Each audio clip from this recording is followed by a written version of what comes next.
Non, on va commencer.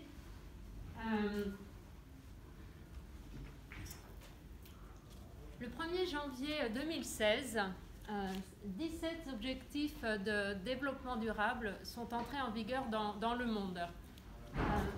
Ces objectifs de développement durable ont été validés par les gouvernements lors d'un sommet historique aux Nations Unies.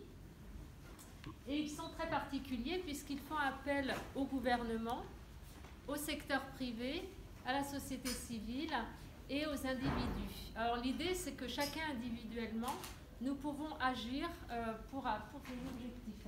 Alors le développement durable, c'est quoi? C'est un développement qui permet de répondre aux besoins des générations actuelles, mais tout en préservant en fait les besoins des générations futures. Face à ces objectifs environnementaux et de société, les technologies smart tentent d'apporter des solutions. Or, ce qu'on remarque, c'est que ces solutions, elles sont bien souvent tournées vers les besoins individuels. Si on prend l'exemple de la mobilité et de la pollution, les technologies smart nous proposent des applications qui nous permettent de nous déplacer plus rapidement. Je ne suis pas convaincue que ça réponde à l'enjeu de société qui est la mobilité et la pollution dans les villes. C'est pourquoi nous posons aujourd'hui la question, à savoir, est-ce qu'un écosystème smart peut répondre à la fois aux enjeux de la collectivité, tout en apportant des services aux usagers. Alors, à l'échelle du bâtiment, ce que l'on sait très bien, c'est que la performance énergétique d'un bâtiment est intimement liée au comportement de ses usagers.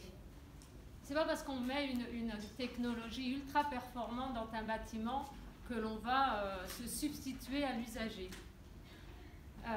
Et que cet usager, il faut lui donner de l'information pour influencer positivement son comportement. Dès qu'on arrête de lui donner de l'information, en fait, on perd les bénéfices de toute la campagne de sensibilisation qu'on vient de faire.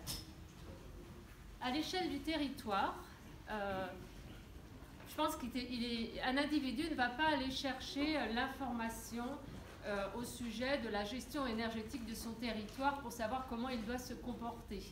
Alors nous avons aujourd'hui en France la tarification énergétique heure creuse, heure pleine, qui finalement c'est une notion assez facile à intégrer dans nos comportements quotidiens. Demain, les tarifications seront plus complexes et l'usager aura sans doute plus... ce sera une nouvelle étape.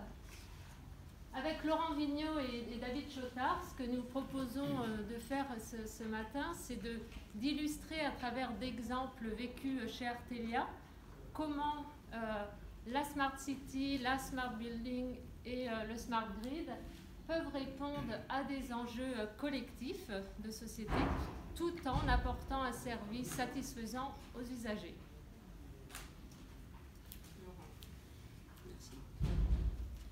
Alors, s'il y a bien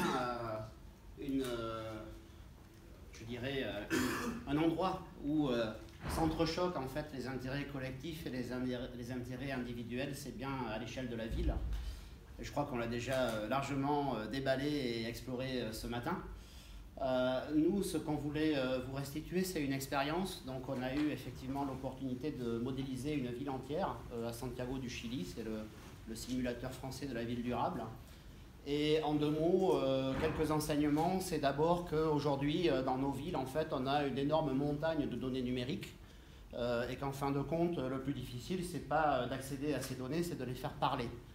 Et donc, on a effectivement un grand travail de travail sur les données, sur leur qualité, sur leur sens, en fin de compte, leur sens citoyen et leur sens collectif, de façon à en faire une valeur collective. Ce qu'on s'est aperçu aussi, c'est qu'une donnée numérique sur des sujets urbains, en fait, elle ne parle jamais toute seule. Personne n'arrive à se l'approprier et donc on est obligé de travailler par comparaison. Et en fin de compte, le scan numérique qu'on a fait sur Santiago du Chili, on l'a fait également sur Paris, Buenos Aires et Grenoble, de façon à ce que l'élu, Carolina Toa, puisse non pas appréhender ses propres données, mais plutôt se comparer à d'autres villes. Et ça, c'est très intéressant parce qu'en fin de compte, on s'aperçoit que toutes ces données numériques urbaines aujourd'hui transvahutent à la fois un besoin de connaissance et de comparaison des villes entre elles. Et derrière tout ça, ce qu'on s'aperçoit, c'est qu'il y a déjà un ADN numérique de chaque ville. C'est-à-dire, on parlait tout à l'heure d'héritage numérique. L'héritage numérique urbain, il est déjà très très présent. Et en fait, à travers l'exploration des données, leur compréhension et leur comparaison, on peut arriver à déceler, en fin de compte, des cultures urbaines très atypiques entre les villes. Et donc, c'est à travers tout cet exercice que Carolina Toa est venue à la COP21 il y a 2 ans pour explorer et exprimer en fait sa politique de ville durable. Un second aspect sur lequel on a également un petit peu discuté ce matin, c'est la mobilité, bon, qui est peut-être, je dirais, le sujet urbain dont on parle le plus, évidemment, parce qu'en fait, il est en train de totalement de rentrer en totale autonomie en fait par rapport aux infrastructures. Donc nous, chez Artelia, qui sommes concepteurs d'espaces urbains, d'infrastructures, de solutions numériques et d'ingénierie, on est très préoccupés effectivement par à la fois cette autonomie de plus en plus croissance des systèmes de mobilité, avec, on l'a vu ce matin, des sujets de gouvernance par rapport à l'occupation de l'espace public, mais aussi des mutations de l'espace public lui-même. Aujourd'hui, on voit bien qu'il y a des routes qui peuvent servir à faire des plages, que des routes vont servir à faire de l'énergie, à collecter de l'eau pour lutter contre les îlots de chaleur, etc.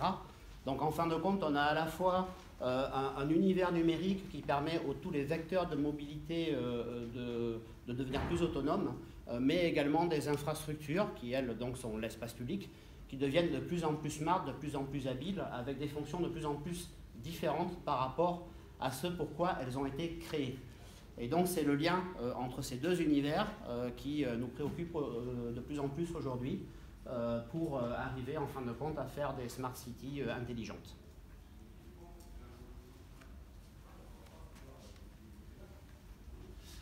Alors, après cette vision d'ensemble des enjeux à l'échelle des villes, je vais maintenant essayer de zoomer sur une des multiples thématiques, une des multiples facettes de la problématique, qui est le volet énergie. Alors le volet énergie, comme bien d'autres sujets, mais donc là en ce qui concerne l'énergie, concerne toute la granulométrie d'échelle allant du territoire et toute la descente d'échelle jusqu'aux usagers. Et ce qui est toute la problématique qui se pose, et sur toute cette granulométrie d'échelle, quelle est la vision énergétique optimale, justement dont vous avez parlé maintenant, qui permet de répondre à l'ensemble des enjeux. La façon dont on pose le problème, c'est traditionnellement, de manière, pour un ingénieur classique, on va avoir un certain nombre de moyens de production, et la question qui se pose consiste à étudier différents scénarios sur les moyens de production pour rechercher le scénario qui répond le mieux à la situation particulière du moment, et en général avec des enjeux économiques très forts. Aujourd'hui, on va renverser complètement la donne. Les moyens de production deviennent des conséquences de caractéristiques intrinsèques, de plus en plus intrinsèques au territoire, sont issus des potentiels du territoire. La question, tout le travail se porte maintenant sur les usages et sur l'étude du champ des possibles des usages, et donc la caractérisation des usages. Et le travail d'optimisation, du coup, consiste à déterminer en fonction des usages quels vont être les moyens de production et donc toute l'infrastructure et tout le système énergétique qui en découle, donc les moyens de transport, les moyens de stockage, les besoins en pilotage, qui vont permettre d'avoir un système qui soit optimum. Et donc on retrouve évidemment, il ne faut pas perdre de vue la contrainte du côté économique, mais avec un certain nombre de contraintes techniques. Et cette approche-là, ça peut s'appliquer sur toute la descente d'échelle. Donc là, c'est pour illustrer le sujet. Donc on a développé des outils mathématiques qui sont assez avancés pour chercher à bien comprendre les différents usages que l'on va avoir sur les territoires, pour arriver à bien les caractériser, et ensuite pour arriver à déterminer une vision énergétique qui soit optimale sur le territoire. On a fait ce travail à l'échelle de grands territoires, donc on est en train de le faire en ce moment pour l'ADEME, dans le cadre d'une étude sur les zones non interconnectées. La question étant, est-ce qu'on peut arriver à une autonomie énergétique sur ce territoire, et autonomie visant 100% énergie renouvelable. Donc je n'ai pas le temps de rentrer dans le détail, mais la problématique qui se pose est une problématique à 1 500 000 variables, juste pour donner une petite idée, 1 600 000 contraintes. Et ce que l'on a observé sur les différents territoires que l'on a déjà étudiés, il y en a une partie qui sont déjà terminées, c'est qu'on aboutit pour des territoires qui sont en apparence, vus de l'extérieur, très similaires, pour lesquels on ne ferait pas de différence particulière, à des stratégies de pilotage, pour prendre juste un point particulier, qui sont potentiellement radicalement différentes, voire exactement opposées, si on veut aller dans l'optimum. Alors, ce travail-là, donc à l'échelle du territoire, il permet, en le rendant géographique, c'est-à-dire en le caractérisant sur les sous-mailles du territoire, il permet d'en tirer les enjeux sur chacune des mailles, qui du coup nous amènent à l'échelle des villes et des quartiers. Et concevoir un quartier ou une ville en tenant compte de ces problématiques qui sont plus larges permet d'avoir des quartiers plus pérennes, voire de créer une valeur ajoutée pour le quartier, parce qu'il répond à une problématique qui dépasse le quartier et donc qui peut être valorisée. Et si on refait ce même travail à l'échelle du quartier, où on va avoir différents lots, qui du coup deviennent entre guillemets le côté individuel, on va du coup construire une vision du quartier qui a un sens au niveau collectif. Et l'idée est d'arriver à en découler pour chacun des lots les contraintes minimales qui vont surtout être d'ordre d'usage et donc de service que doit apporter le lot pour le quartier, qui permettent de répondre aux enjeux à l'échelle du quartier. Et une fois qu'on arrive dans le lot, on va donc avoir un centre de bâtiments dans lequel il va y avoir des usagers. Et là, la problématique qui se pose, c'est comment on fait pour piloter l'ensemble, qui devient extrêmement compliqué, avec beaucoup d'équipements à piloter, avec beaucoup de moyens de production, avec du stockage. La question est comment on fait vivre ce système dans la vraie vie. Et là, notre vision de ce break-là consisterait à faire la même chose, mais en temps réel, et donc à profiter de la masse d'informations qui est générée pour l'agréger en un indicateur qui serait une forme de signal prix. Alors, j'ai pas encore trouvé le bon terme, parce que c'est peut-être pas forcément le signal prix, mais qui permettent d'être le garant de l'intérêt collectif, donc à l'échelle du quartier en l'occurrence, voilà, et qui soit réutilisé ensuite donc qui soit calculé et émis à chacun des usagers, et qui soit ensuite utilisé pour que chaque usager, individuellement, optimise son propre comportement, et donc en tenant compte de ce signal prix, mais du coup en tenant compte aussi de ses propres contraintes qu'une organisatrice centralisatrice ne peut pas ne peut pas prendre en main de façon efficace. Voilà, donc pour vous illustrer sur ce sujet énergique. Et je passe la main pour un peu plus de détails sur le bâtiment. L'énergie, c'est une notion qui n'est pas très facile à appréhender en fin de compte. Si on se pose la question, est-ce qu'un grille-pain de 700 watts consomme plus qu'un ordinateur de 70 watts? Quelles sont les conséquences finalement de toutes nos actions sur l'environnement? Tout ça, c'est pas si simple à appréhender. À l'échelle dans un projet de construction, ce qui est très important pour nous, c'est toujours la définition du programme de construction. Traditionnellement, un programme, c'est un nombre de mètres carrés, un nombre d'utilisateurs, voilà, classiquement. La notion qui nous semble vraiment primordiale aujourd'hui, c'est de rajouter la notion d'usage. On a vécu ces dernières années l'arrivée du BIM, et de nombreux acteurs dans la construction ont bien senti qu'il fallait commencer à travailler avec les processus BIM. Ce qu'on sait aujourd'hui, c'est que si on ne définit pas en amont pourquoi on veut faire du BIM, finalement on n'en a jamais les bénéfices. Pour le SMART, c'est la même chose. On doit définir très en amont ce qu'on souhaite obtenir grâce aux technologies. Donc c'est le rôle que l'on donne à nos ingénieurs chez nous qui font de l'AMU, donc de l'assistance à maîtrise d'usage. Donc c'est un véritable accompagnement des maîtres d'ouvrage, des directeurs immobiliers, de toute personne en charge de définir des programmations, de vraiment réfléchir, mais qu'est-ce qu'on souhaite obtenir comme service pour les usagers. Un exemple, c'est Green Valley, un immeuble à Grenoble pour Schneider Electric, pour lesquels on a travaillé très en amont avec le client pour définir des objectifs énergétiques très ambitieux et très précis.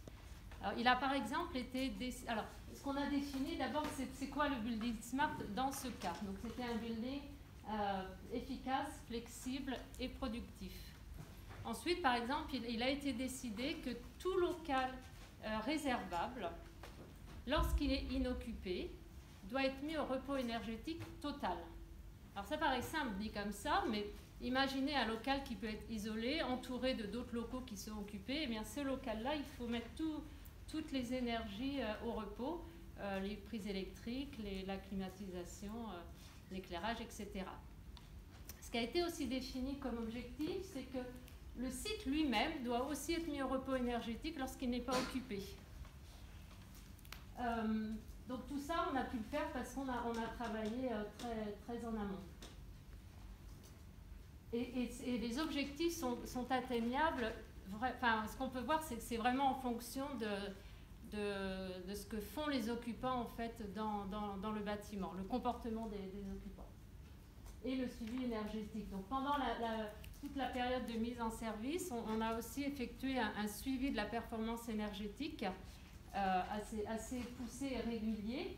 L'idée, c'est de faire tourner le modèle énergétique théorique et de le comparer aux résultats des relevés que l'on fait sur le terrain. Donc c'est la comparaison des indicateurs de performance théorique avec les indicateurs de performance réelle. L'analyse du modèle énergétique permet de l'ajuster, puisqu'en fait, pendant la phase d'exploitation, les scénarios d'occupation du bâtiment peuvent évoluer. Donc, dans ce cas-là, on met à jour le modèle énergétique et on le refait calculer. Et puis l'analyse des relevés sur le terrain permettent de, par exemple, trouver qu'il y a des dérives fonctionnelles et donc d'aller régler quelques chaudières ou appareils. Et donc ce travail est fait très régulièrement, tous les mois, jusqu'à ce que les objectifs performantiels et les valeurs réelles soient exactement les mêmes en fait. Et on voit bien que pour finir, je conclurai que pour vraiment atteindre les bénéfices pour le collectif, il est vraiment intéressant de suivre tout le suivi pendant un bâtiment et pendant la vie du bâtiment, et c'est ça qui va permettre d'apporter du service aux usagers tout en faisant bénéficier le collectif pour l'énergie dans ce cas. Et pour essayer de résumer ces différents éléments,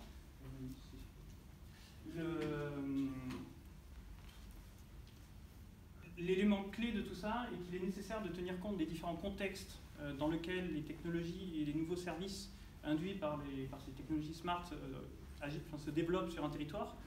Ces contextes sont d'ordre géographique, et notamment l'échelle de résonance du territoire dont on parle, quelle que soit l'échelle du territoire lui-même, sont aussi d'ordre culturel.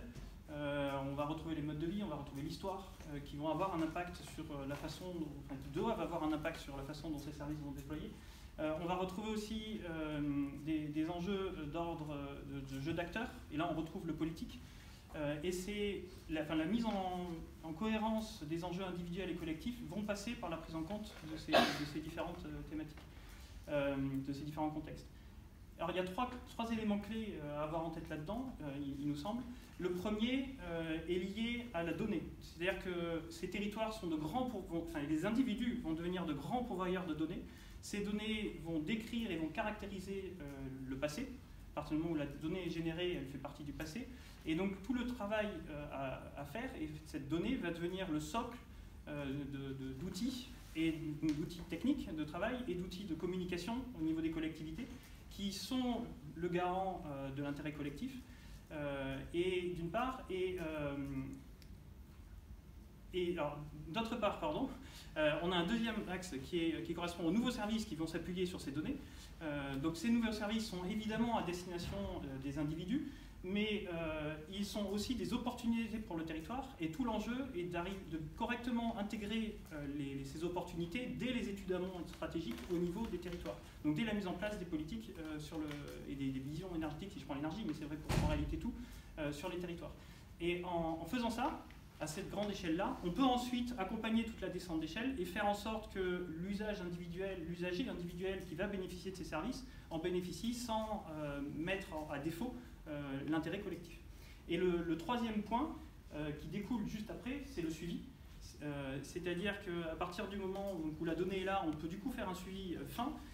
Et ce suivi est important parce qu'il permet d'être mis en parallèle à des objectifs initiaux sur le déploiement des projets et donc d'être confronté si ces objectifs ont été correctement définis au départ. Et d'autre part, ce suivi, selon la manière dont il est restitué à l'individu, va induire potentiellement un changement de comportement et du coup va garantir la pérennité de la performance du projet, quelle que soit son échelle. Ce qui du coup nous amène à une conclusion, nous en tant qu'ingénierie, c'est qu'on passe d'une ingénierie de conception à une ingénierie d'accompagnement. Et c'est un basculement clé qui s'opère. Alors le temps des 20 minutes est beaucoup trop court pour arriver à rentrer dans le détail de tout ça, donc on vous invite à venir sur notre stand qui est en bas pour qu'on puisse continuer l'échange. Merci bien.